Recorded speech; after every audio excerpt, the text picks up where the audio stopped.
Merci beaucoup. Merci, c'est une joie, vraiment une bénédiction, un honneur d'être avec vous à Acts 21 Sherbrooke pour la prédication. Je suis déjà venu vous visiter à quelques reprises dans les dernières années, concert de Noël aussi il y a 2 ans, mais pour la prédication, c'est une première. Et puis, mes filles préféraient ne pas s'asseoir à l'avant, donc je suis quand même avec mes 2 grandes filles, Elisabeth et Annabelle, et des amis également. Donc, on peut les accueillir à Acts 21. Yes. Et je vous envoie les salutations de l'Église Fusion et également en tant que secrétaire du conseil d'administration de l'Association chrétienne pour la francophonie, l'ACF. Je vous envoie leurs salutations également. Depuis l'automne, on a la joie de faire partie de la même association d'église ACF. Si vous vous souvenez, Pasteur Marc Lecomte était venu vous apporter la parole en novembre, je crois, et puis il y a eu cette officialisation d'Acts 21 avec ACF. Et puis, c'est une bénédiction. Et c'est pour ça qu'avec votre équipe, on commence à se rapprocher, à travailler plus ensemble dans le réseau des différentes églises au Québec. Et puis, c'est une grande bénédiction de vivre ça. Alors, le titre du message ce matin, vous êtes prêts pour la parole de Dieu? Oui. Je veux une double portion de l'Esprit. Et je sais qu'avec le Super Bowl ce soir, il y en a qui vont avoir une double portion avant et pendant le match, mais ce n'est pas de ça que je vais vous parler ce matin. On va parler réellement d'une histoire qui est fascinante dans 2 Rois, chapitre 2. Et les textes vont apparaître à l'écran dans quelques instants, mais je vais vous la raconter dans mes mots, cette histoire-là. Et puis, comme toute bonne histoire, il y a des personnages, un contexte. Donc, je vous mets un peu en contexte. En passant, mon épouse Noémie, puis mes 2 autres filles, Clara et Rose-Emmanuel, auraient voulu être là, mais sont en service à l'Église Fusion ce matin. Donc, ils vous envoient leurs salutations. Également, parenthèse fermée, voilà. 22 ans de mariage, 4 filles, pasteur à Granby depuis les 10 dernières années. Et puis, je vais revenir un petit peu avec mon histoire sur la fusion plus tard. Mais, donc, l'histoire, 2 Rois chapitre 2, c'est, premier personnage important, c'est Dieu. Est-ce que vous savez que le personnage le plus important de nos vies, ce n'est pas nous-mêmes, mais c'est Dieu? Et dans cette histoire du prophète Élie et du prophète Élisée, qui va être le successeur du prophète Élie, il y a évidemment le personnage central que Dieu, il y a un plan, il y a une volonté et ça se passe dans l'histoire, le plan de Dieu. C'est beau de voir ça. Alors, le prophète dans l'Ancien Testament, c'est celui qui représente Dieu sur terre auprès du roi, auprès du peuple d'Israël et qui transmet sa parole, qui enseigne les Écritures et puis il transmet vraiment la parole de Dieu. Donc, l'histoire, il y a Dieu, il y a Élie, il y a Élisée et il y a les fils de prophètes, une communauté de prophètes dans différentes villes que Élie va, Élisée le suit et il y a des étudiants dans des écoles de prophètes. Donc, il y a des étudiants de l'école biblique. J'étais accompagné avec Pierrick ce matin, un étudiant de l'ITF. Je ne sais pas s'il y en a d'autres dans la salle, mais il y a plusieurs étudiants. Et donc, dans l'histoire, il y a des étudiants qui apprennent la parole de Dieu, à être inspirés, à avoir un discernement spirituel et transmettre la parole de Dieu. Donc, ils sont en formation. Et l'histoire, le climax, c'est le récit de l'enlèvement d'Élie. Et là, pas l'enlèvement pour une caution, c'est l'enlèvement par Dieu au ciel. Et dans la Bible, il y a seulement 2 personnages dans l'Ancien Testament qui ont été enlevés, qui n'ont pas connu la mort, c'est Enoch et Élie. On va parler d'Élie ce matin. Et dans le Nouveau Testament, il y a un beau parallèle entre Élie et Jésus-Christ qui, évidemment, qui a vécu l'ascension aussi, aller s'asseoir à la droite de Dieu. Vous me suivez jusqu'à date? Donc, c'est un peu le portrait et on va y revenir, les parallèles entre Jésus-Christ et Élie. J'enseigne différents cours à l'école biblique, puis une des choses que j'aime beaucoup faire découvrir aux étudiants, c'est le parallèle entre dans l'Ancien Testament et le Nouveau Testament, que Christ est déjà personnifié dans ce qu'on appelle la typologie, des exemples, où est-ce que dans des histoires, comme par exemple Abraham, Isaac, ça nous parle en avance, ça nous donne un enseignement, ça nous donne une parole de Dieu sur ce que Jésus va être et ce que Jésus va faire. Et déjà dans l'Ancien Testament, on voit la présence de Christ. Et un exemple, Abraham, Isaac, Abraham attend des années, Dieu lui donne une promesse, tu vas avoir un fils. Et finalement, il y a un miracle qui prend place. Après de 100 ans, il y a son fils, Isaac, son unique. Et là, Dieu tait son cœur et dit, offre-moi, sacrifie ton fils, ton unique. Et il vient pour le faire et finalement l'ange dit non, on a vu que tu allais le faire, on a vu que tu avais foi en Dieu, que tu étais obéissant. Et puis il y a un agneau qui est là, sacrifie l'agneau à la place.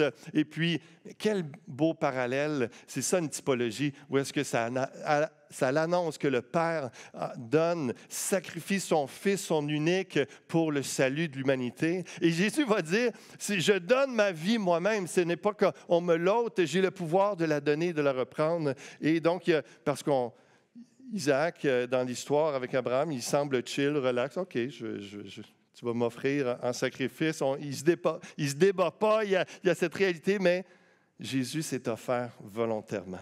Alors, on rentre dans l'histoire davantage. Élie sait que c'est son jour d'enlèvement. Il y a une parole, il sait, Dieu l'avertit. Alors, Élisée également, comme prophète successeur, il le sait. Alors, Élie dit à Élisée, reste ici, je vais aller à Béthel. Dieu m'envoie à Béthel. Élisée dit, en bon québécois, vrai comme je suis là, je te suis. Là. Je ne te lâche pas les baskets, je viens avec toi. C'est correct. Ils s'en vont à Béthel. Et là, les fils de prophètes, les étudiants de collège biblique sont là. Ils disent à Élisée, « Hey, sais-tu qu'aujourd'hui, ton maître va être enlevé? » « Oui, je le sais. Taisez-vous. » C'est comme, parlez pas de ça devant lui. Et là, Élie dit, « Reste ici, Dieu m'envoie à Jéricho. » Élisée répond une deuxième fois, vrai comme je suis là, je te suis, je te quitte pas, je ne te quitterai point. Ils s'en vont à Jéricho et les étudiants des collèges bibliques sont là, ils sortent, ils vont voir Élisée. « Hey, sais-tu qu'aujourd'hui, ton maître va être enlevé? » « Oui, je le sais, taisez-vous. » Élie dit à Élisée, « Reste ici, Dieu m'appelle à aller au Jourdain. » Élisée, une troisième fois, dit, « Je ne te quitterai point. » Et il le suit, et ils s'en vont devant le Jourdain. Et là, il y a une 50aine d'étudiants, prophètes qui sont là, qui regardent la scène.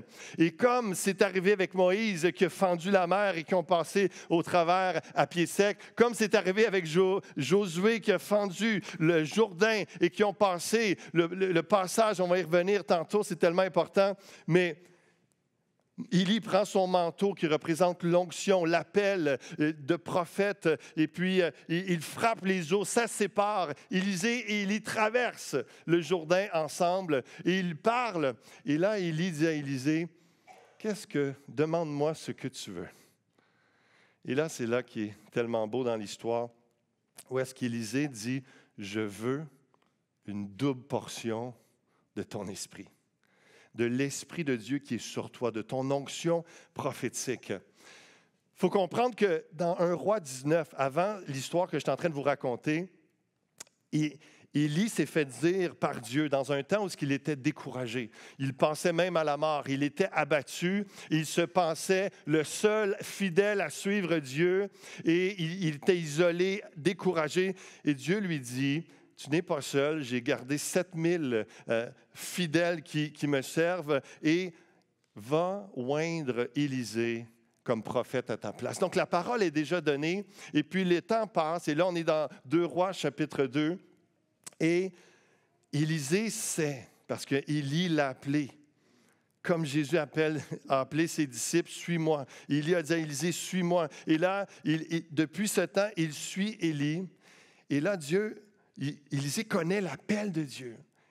Il dit, je veux une double portion. Et on va revenir à ça tantôt, mais donc il demande cette double portion de l'Esprit. Élie lui dit, si tu me vois quand je vais monter au ciel, ça va t'arriver. Parce que c'est difficile ce que tu demandes, mais seul Dieu peut intervenir dans ta demande. Mais si tu le vois, parce que les prophètes voient des choses dans l'invisible. Il y a une dimension où que l'Esprit peut nous parler, nous donner une dose. Et ce matin, il y a quelque chose que Dieu veut déposer dans votre cœur. Il y a une foi qui va augmenter. Il y a une parole qui peut venir sur vous de quelque chose que vous ne voyez pas, mais que l'Esprit vous parle. Une dimension, ce qu'on appelle dans l'Ancien Testament, prophétique, et qui est du Saint-Esprit qui parle et qui nous permet de voir. Donc, dans l'onction, dans l'appel d'Élisée, si tu vois, Élie lui dit, si tu me vois partir, ça va être une confirmation que Dieu t'a ouvert les yeux, Dieu t'a appelé à ça, et vraiment, tu vas recevoir ce que tu demandes. Et là,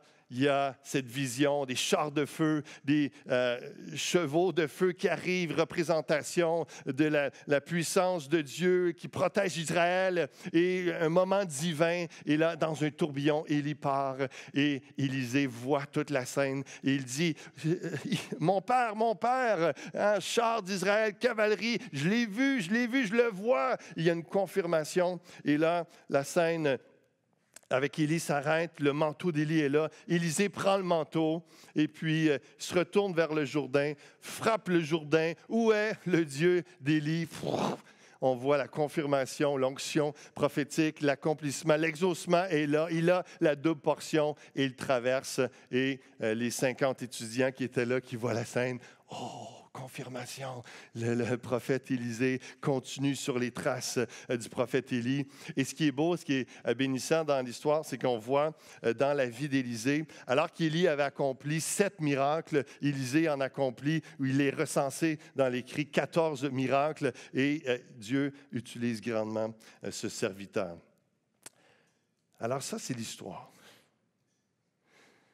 Mais la première chose que je veux vous amener à l'attention, c'est cette question des étudiants à Élisée. Sais-tu que c'est aujourd'hui?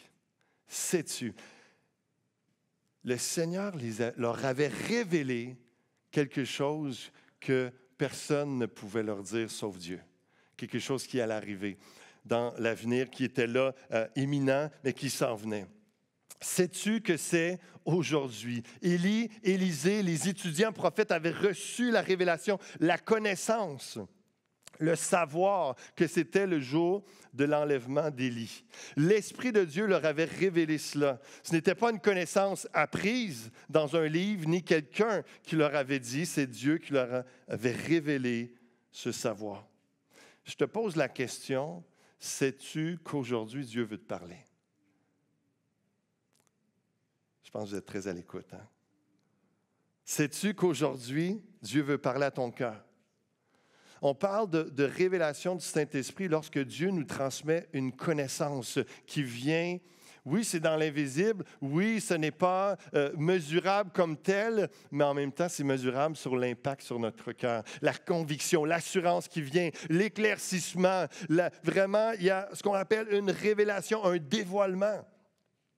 On parle de révélation du Saint-Esprit, une connaissance de Dieu qu'il place dans ton cœur, dans tes pensées. Dieu, évidemment, veut d'abord révéler son Fils Jésus-Christ. Ensuite, il veut te révéler à toi le plan que Dieu a pour toi. Alors, la première révélation que nous avons besoin est celle de Jésus-Christ, ensuite de son plan. Et c'est de la même façon que Élie et Élisée ont reçu, et les étudiants ont reçu une révélation de Dieu, autant que Dieu veut nous parler. C'est comme ça qu'on vient à comprendre. Lorsque Dieu ouvre les yeux de notre cœur, ce qui est Jésus, le chemin, la vérité et la vie, notre Sauveur, notre Seigneur, il y a une dimension surnaturelle. Dans la foi, il y a cette expérience et cette conviction qui s'installe. Je sais que je sais. Savais-tu que la Bible dit, entre autres à propos de Zachée, un escroc de la finance qui a reconnu ses fautes devant Jésus, qui a cru en Jésus, a dit, Jésus lui dit, le salut est entré aujourd'hui dans cette maison. À un criminel sur la croix qui s'humiliait devant Jésus, son sauveur, Jésus lui répondit, je te le dis en vérité, aujourd'hui, tu seras avec moi dans le paradis. Dans Hébreu, ça nous dit, c'est pourquoi Dieu fixe de nouveau un jour aujourd'hui, en disant bien longtemps après David, par cette parole déjà citée, aujourd'hui, si vous entendez sa voix, n'endurcissez pas votre cœur. J'aimerais utiliser cette parole pour vous encourager à disposer votre cœur, à ne pas vous endurcir. Je ne vous parle pas de n'importe quoi. Je vais vous donner quelques exemples dans quelques instants que j'ai vécu depuis les 20 dernières années et comment Dieu parle et comment Dieu veut le faire aujourd'hui. Ne sois pas sceptique, n'endurcis pas ton cœur à ce que Dieu veut te dire, à combien il t'aime, au plan qu'il a sur ta vie.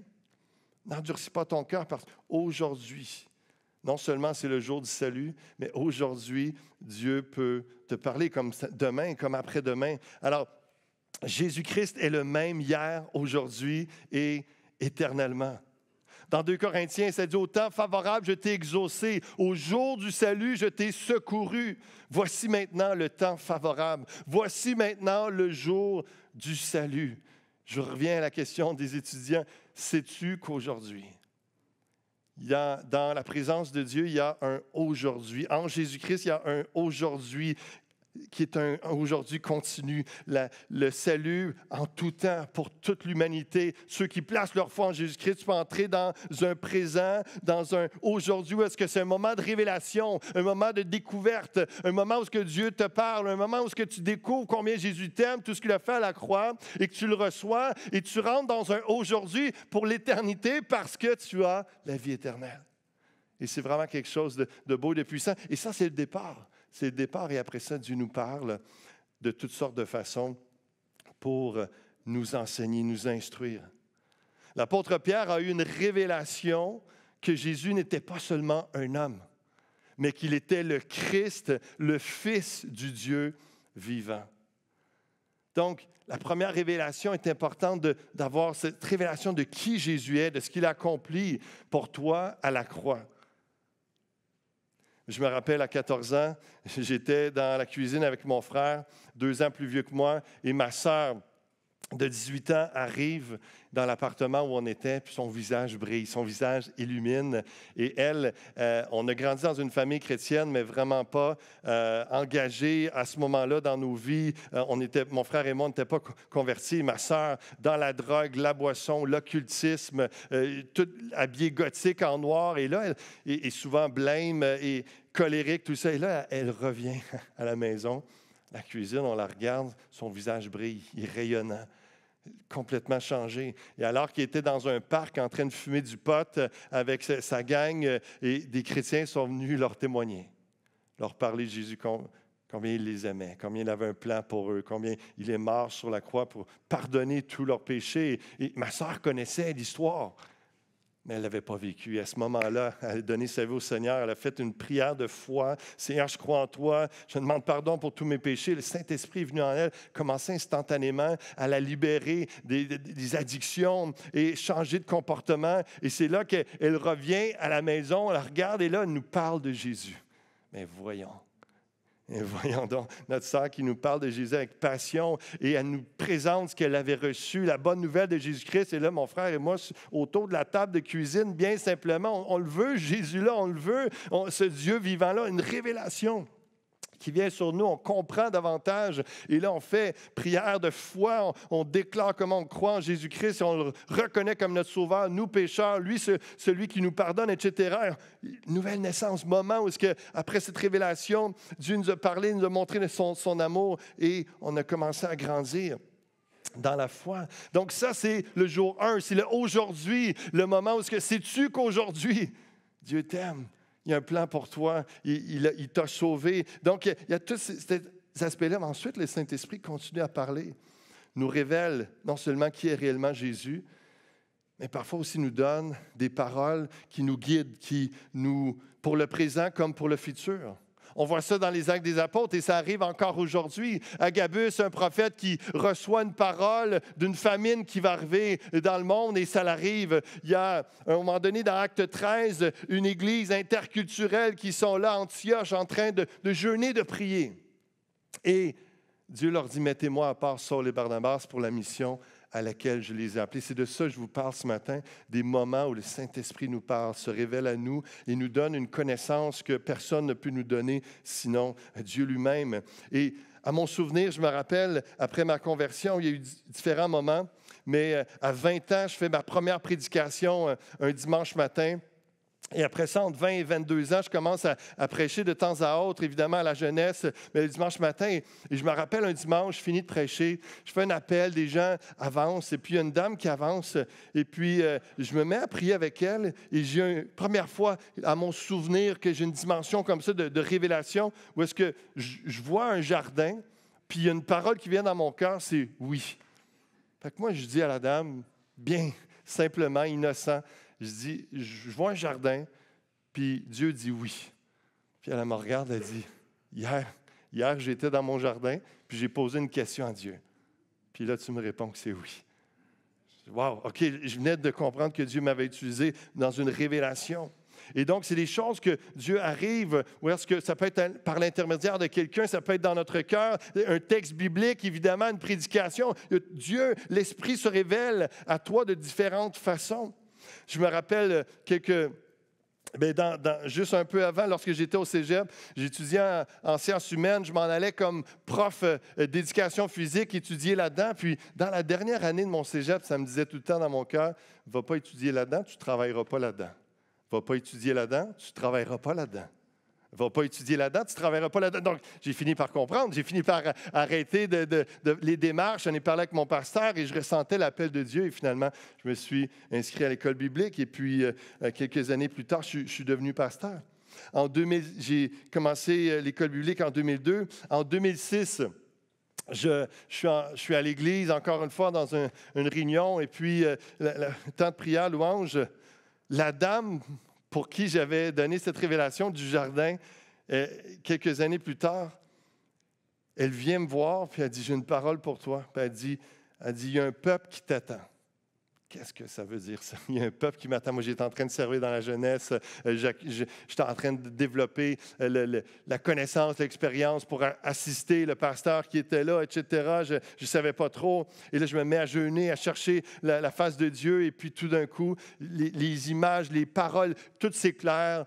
Le peuple qui m'attend, c'est à Waterloo. En 2006, j'ai implanté une église avec mon épouse, avec un groupe de 7 personnes. Quelques mois après cette parole, des mois de jeûne, de recherche, un peuple t'attend. Et lorsqu'on a implanté l'église, des gens sont venus nous voir et ont dit, hey, « Ça fait des années qu'on prie pour qu'il y ait une église ici. » Et la confirmation, ça est arrivé, l'accomplissement.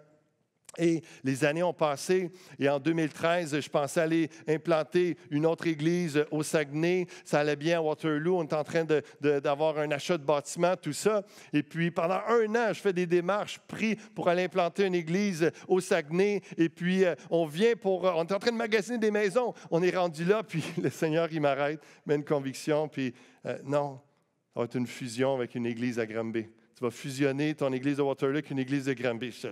Et voyons, et là, continue à chercher la face de Dieu, des confirmations qui viennent, des gens qui ne savent même pas viennent me confirmer ces choses-là. Je rencontre le pasteur à Granby. 2 semaines plus tard, il me vient, il dit, Dieu m'a parlé, oui, c'est de Dieu. Et puis, en avril 2014, on a fusionné nos 2 églises ensemble. On a fêté nos 10 ans l'année passée. Je vous parle d'un Dieu qui est vivant, d'un Dieu qui parle, d'un Dieu. Est-ce qu'on peut acclamer le Seigneur qui parle à ses enfants, qui parle à son Église? Il veut te parler ce matin. Le Seigneur veut te parler ce matin également d'une façon ou d'une autre.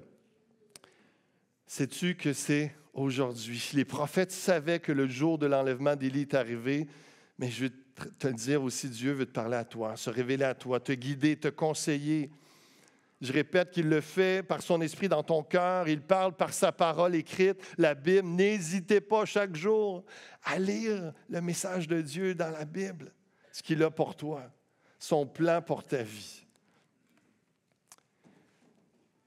Maintenant, Élie disait par 3 fois à Élisée, « Reste ici, Dieu m'appelle à telle ville. » Et puis, il faisait un peu le tour des écoles bibliques, probablement, dire ses adieux.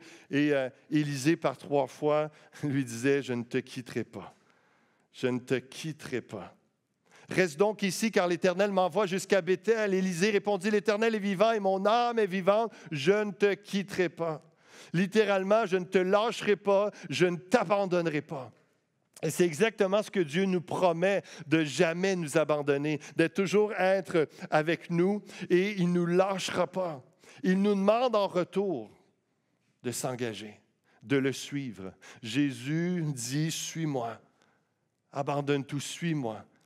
On est appelé à répondre à cet appel-là et à le suivre. Et ça ne veut pas dire que vous allez devenir prédicateur ou chanteur ou quoi que ce soit et partir en tournée. Ça dépend de votre appel, de vos dons. Mais peu importe là, vous serez dans un bureau, dans une usine, dans une compagnie X, peu importe ce que ce sera, votre vocation, tout ça, Dieu vous appelle à le suivre. Chaque jour, il y a une nourriture. Chaque jour, et continuellement, il y a des paroles, il y a des guides et que vous êtes appelés à briller là où vous êtes, à répondre à son appel. Suis-moi. Et il y a toutes sortes de tests qui viennent dans la vie. Et c'est un peu comme ça que je vois la question. Élie savait très bien qu'Élisée allait être son successeur. Et le fait de voir, l'appel d'Élisée, c'était de suivre Élie. Et là, de lui dire, reste ici, c'est pour voir, est-ce qu'il va persévérer? Est-ce qu'il va me suivre? Je voyage de ville en ville, c'est le jour et c'est une grosse journée, c'est demandant. Et là, je lui dis, reste ici, je le teste. Et Élisée dit, non, je sais, moi, mon appel en ce moment, c'est de te suivre. Je te suis. Je ne te quitterai pas. Lorsqu'il y a de l'obstacle, il y a de l'épreuve, il y a de l'opposition, quelle est votre réaction? Est-ce que c'est non, Seigneur, je ne te quitterai pas? Non, je ne vais pas quitter mon Église. Non, je ne vais pas quitter mon appel, mon ministère. Je vais persévérer. Je ne te quitterai pas, Seigneur. Lorsqu'on le sert dans notre travail, comme à l'Église, on est appelé à s'engager dans ce qu'on fait, à être fidèle à notre équipe de travail, si c'est votre cas, désirant de tout cœur accomplir notre mission. Je vous appelle à la persévérance dans notre vie et dans votre vie, et que ce soit plus que des mots. Vous vous rappelez certainement cette histoire où Pierre dit à Jésus, s'il y en a qui fuient, qui ont peur, qui t'abandonnent, moi jamais je vais t'abandonner. Et Pierre l'a renié 3 fois, quelque temps après. Mais dans sa grâce, et je veux vous rappeler sa grâce ce matin, le Seigneur l'a restauré dans sa relation avec lui. Il a pris un repas avec lui sur le bord de l'eau. Il a parlé avec Pierre et par 3 fois, il lui a dit, paix mes brebis. Le Seigneur ne nous lâche jamais.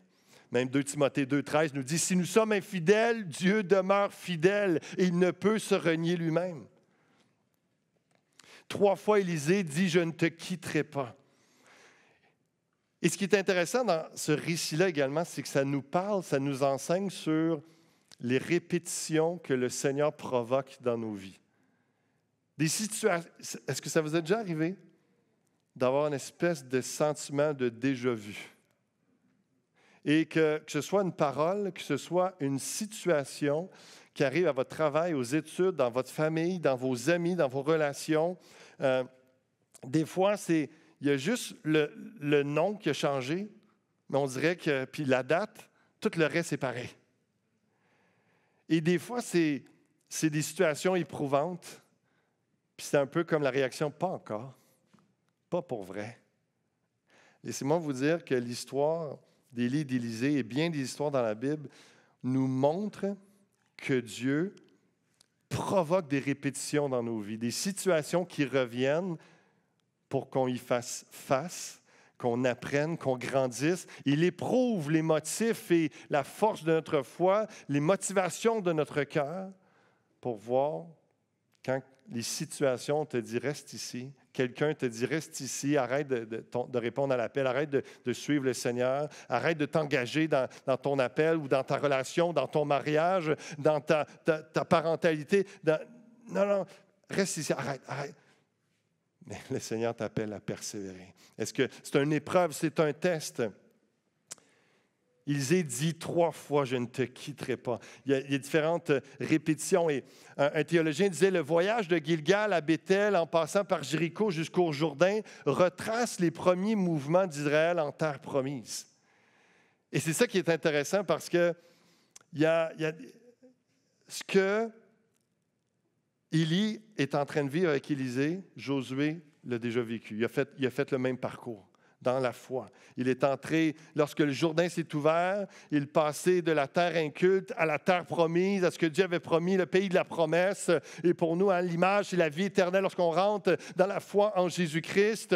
Et donc, et là, dans l'épreuve, il y a des combats, il y a des choses qui se répètent dans nos vies, mais pour nous faire grandir. Et juste donner quelques exemples de répétitions qu'on voit. Même la séparation du Jourdain, comme je vous parlais tantôt, Josué l'a vécu, Moïse l'a vécu avant lui avec la mer Rouge. Et là, Élisée le revive. Ça parle de toutes les transitions dans nos vies, le passage de nos vies le plus important, c'est la révélation de Jésus-Christ. Lorsqu'on vient à connaître Jésus, ça nous change, ça nous transforme, ça nous donne l'espérance de la vie éternelle et notre vie commence à ressembler à Jésus-Christ. Et donc, il y a le jour 1, c'est ce passage de la mort à la vie. Cette transition importante. Et après ça, dans les étapes de maturité dans nos vies, que ce soit dans les études, un premier emploi, le mariage, les premiers enfants, il y a d'autres passages. Et il y a des choses qui se répètent et qu'on est appelé à progresser. Et Dieu nous pose la question au travers de ces moments-là, as-tu appris? Vas-tu fuir comme la dernière fois? Vas-tu te choquer comme la dernière fois? Vas-tu maudire, médire, etc.? Ou tu vas dire, oui Seigneur, je ne te quitterai point. Je ne te quitterai pas. Je vais continuer à répondre à l'appel. Je vais continuer à vivre chrétiennement. Je vais continuer à répondre, à garder une attitude chrétienne, etc. Donc, il y a un appel à la persévérance et à avancer et à savoir que c'est Dieu qui est derrière ces situations qui se répètent dans ta vie parce qu'il veut que tu apprennes. Il veut que tu grandisses et que tu puisses avoir une rétrospective et regarder à Dieu puis à lui rendre gloire, de dire, « Hey Seigneur, je ne suis vraiment pas au même endroit. Tu m'as fait progresser, tu m'as fait avancer. Ça fait des années que je te prie, Seigneur, je veux progresser, je veux réussir, je veux avancer, je veux te ressembler davantage. » Dieu exauce tes prières dans bien des répétitions de ta vie et même des situations, et particulièrement même, je dirais, des situations souffrantes, difficiles ou que c'est des défis et que tu dois confronter, faire face et avancer pour réussir le test, réussir l'épreuve. 3 fois, reste ici, 3 fois, je ne te quitterai pas, comme un test. Et à la fin, il a une double portion de l'Esprit. Jésus a été testé 3 fois dans le désert. Il a répondu 3 fois par la parole de Dieu et il a été à la fin rempli du Saint-Esprit. On peut voir ça dans Matthieu 4, dans Luc 4. Paul lui-même a été éprouvé 3 fois et 3 fois il a prié que ce fardeau lui soit enlevé et Jésus a répondu, « Ma grâce te suffit, je me glorifierai dans la faiblesse. » Pierre, qui a eu une révélation de Jésus, comme on parlait tantôt, étant le Fils de Dieu, sauveur du monde, plus tard renie Christ 3 fois, 3 échecs au test. Et Jésus, en Jean 21, vient le voir, mange avec lui. Et 3 fois lui dit, « M'aimes-tu, Pierre? Paix mes brebis. » Il le réinstalle, il le restaure dans son appel de diriger l'Église, de paître, de nourrir, d'enseigner le peuple de Dieu. C'est ce que le Seigneur veut te faire ce matin si tu as échoué un test. Si tu as manqué quelque chose et que pour toi, tu fuyais à chaque fois qu'il y a quelque chose qui ressemblait à ce que tu avais déjà vécu, tu cours. Juste t'emmener ce matin à dire, « Seigneur, je veux te faire confiance. Je ne vais pas te quitter, puis on va passer au travers de ce test-là ensemble. » Parce que là, je comprends ce matin que tu es en train de me dire que c'est toi qui amènes ça, puis tu veux que je résoudre cette épreuve-là, que je passe le test, que tu veux que je remplisse, que je rencontre le défi, que je passe au travers de ça, parce qu'il y a quelque chose de mieux, de bon, pas dans la fuite, mais dans l'affrontement, ce qui est là devant moi. Jésus, dans sa grâce, veut que tu reviennes le servir, que tu t'abandonnes complètement à lui et à ton appel. Le Seigneur, il n'abandonne jamais, lui. Mais si, à un moment donné, tu t'es dégonflé, tu as abandonné, le Seigneur revient à la charge et veut t'aider à avancer. Encore une fois, il veut éprouver notre cœur, nous faire grandir, réussir, apprendre des leçons.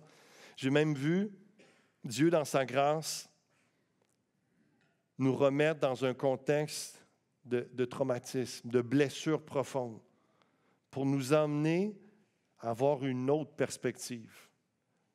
d'une situation relationnelle, d'une situation au travail, d'une situation ministérielle dans l'Église, pour arriver à dire, ça ne va pas toujours se passer comme ça. Tu as besoin de voir ça d'un autre angle. Et c'est comme si Dieu, des fois, nous dit, regarde, dans telle situation, là, ça te fait peur, puis je veux guérir ça.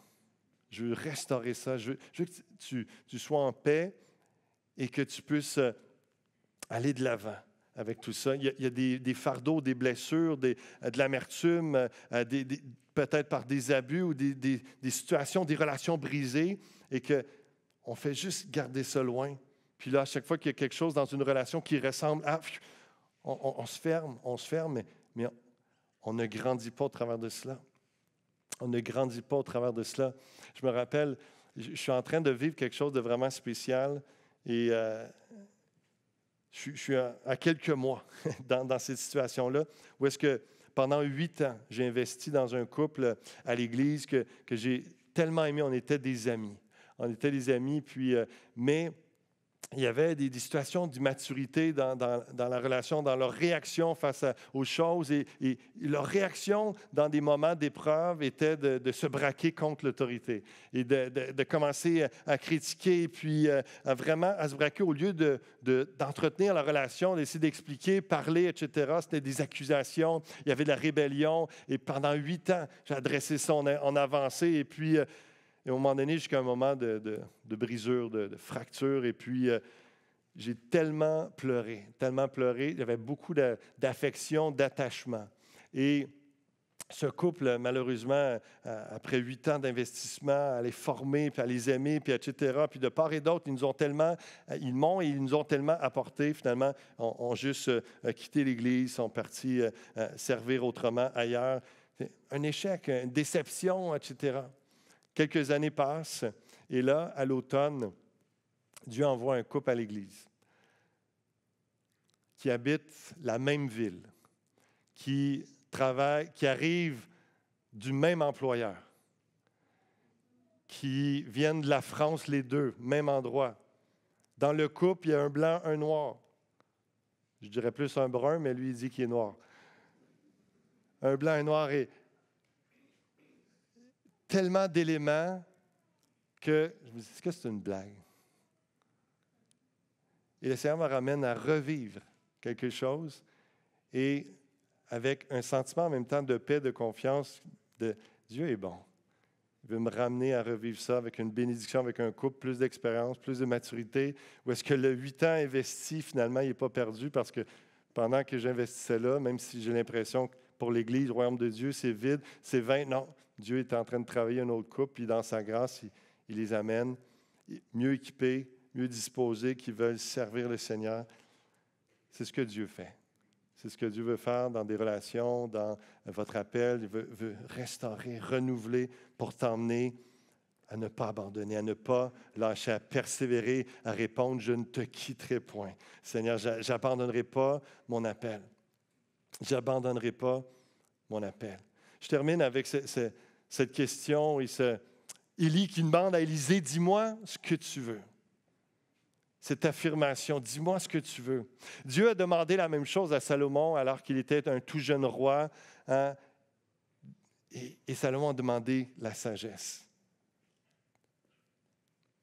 Jésus a demandé aux lépreux ce qu'il voulait.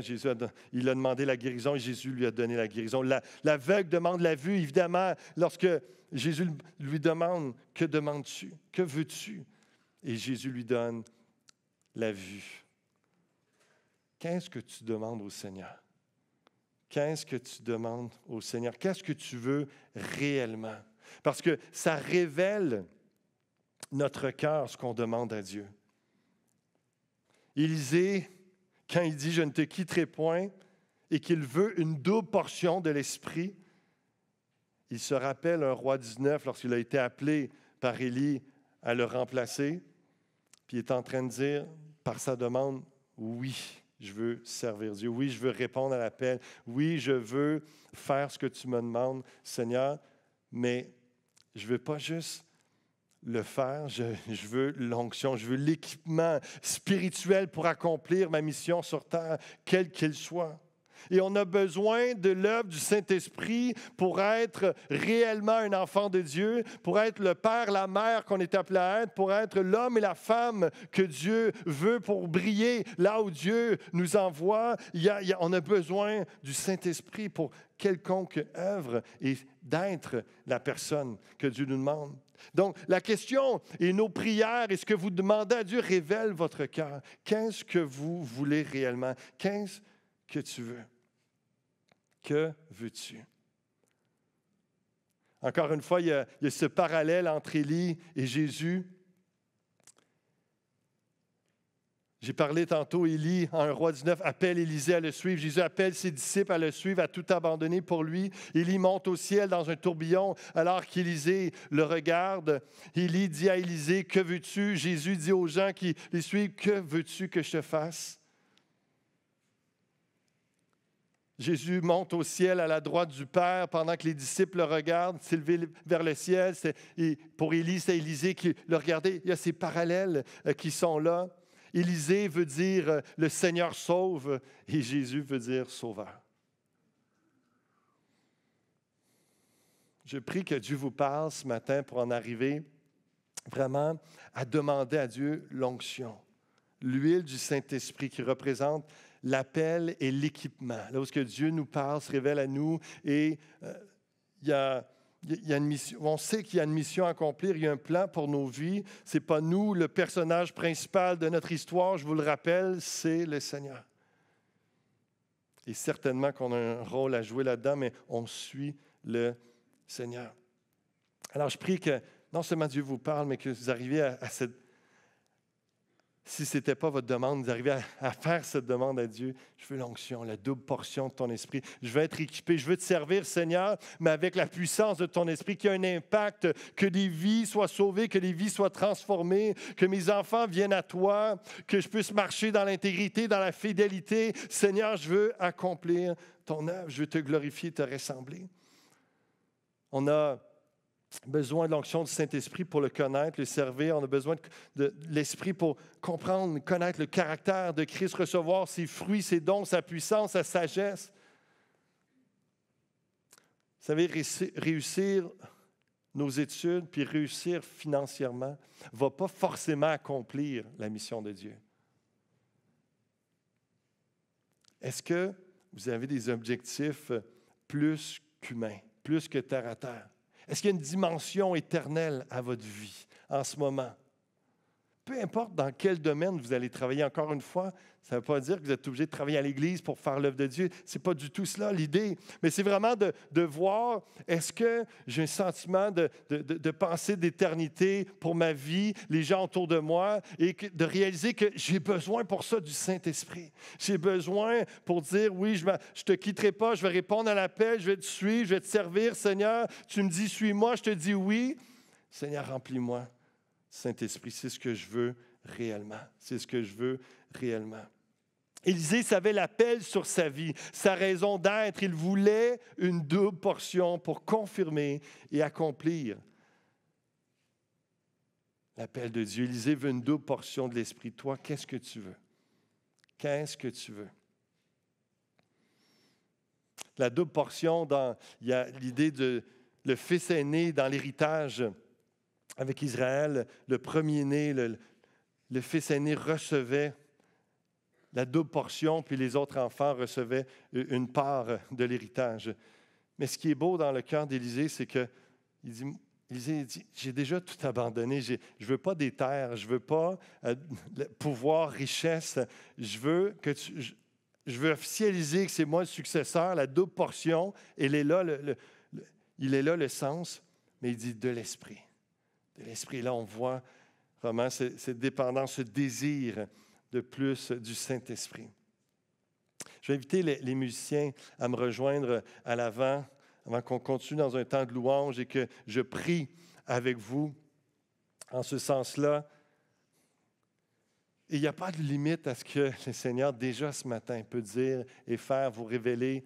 Peut-être une image, une parole, un verset qui va vous montrer une direction. On ne sait jamais tout d'un coup de ce que Dieu demande, de ce que Dieu nous donne comme plan. mais c'est des aperçus, c'est des choses assez claires qui font qu'on avance dans la bonne direction.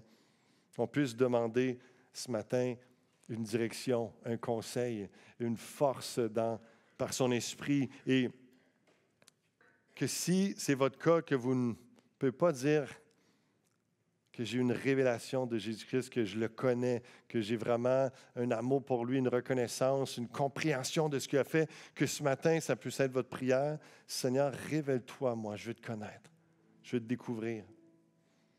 Pour les autres qui ont déjà une compréhension, une connaissance du salut en Jésus-Christ, le aujourd'hui est le jour du salut, demandez l'onction du Saint-Esprit, d'être rempli du Saint-Esprit pour accomplir son œuvre avec un éclaircissement, un discernement. Seigneur, que veux-tu de moi? Et si vous savez ce qu'il veut de toi, demande-lui la force et dis-lui, rappelle-lui, engage-toi, je ne te quitterai point, Seigneur. Je ne te quitterai point.